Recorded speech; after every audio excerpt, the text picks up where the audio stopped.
Dear students அனைவருக்கும் வணக்கம். NEET examination, school examination, NCERT or ஏசிஆர்டி எல்லாத்துக்கும் தயார் பண்ணிட்டுருக்கீங்க.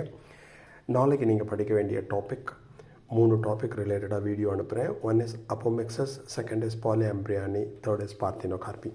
வீடியோஸ் பார்க்குற சமயத்தில் மறக்காமல் முக்கியமான பாயிண்ட்ஸ் எல்லாத்தையும் நோட் பண்ணிக்கோங்க. அதுக்கப்புறம் திருப்பி ரிவைஸ் பண்ணுறப்போ உனக்கு ரொம்ப யூஸ்ஃபுல்லாக இருக்கும். Apomixis means formation of seed without the act of fertilisation. கருவுறுதல் நடைபெறாமல் விதையானது தோன்றியது என்றால் அதற்கு அப்போமெக்சிஸ் என்று பெயர். பாலிஆம்பிரியானி அப்படின்னா உங்களுக்கு தெரியும், ஃபார்மேஷன் ஆஃப் மெனி எம்ப்ரியோஸ், பல கருக்கள் உருவாதலுக்கு பல கரு நிலை என்று பெயர்.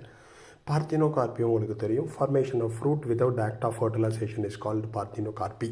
கருவுறுதல் நடைபெறாமல் கனி உருவானால் அதற்கு நிகழ்விற்கு பார்த்தினோகார்பி என்று பெயர். கருவுரா கனியாதல் என்று அழைப்பார்கள். இதில் விதைகள் தோன்றாது. Thank you very much students. இதை பற்றி வீடியோ அனுப்புகிறேன், நல்லா யூஸ் பண்ணிக்கோங்க. தேங்க்யூ.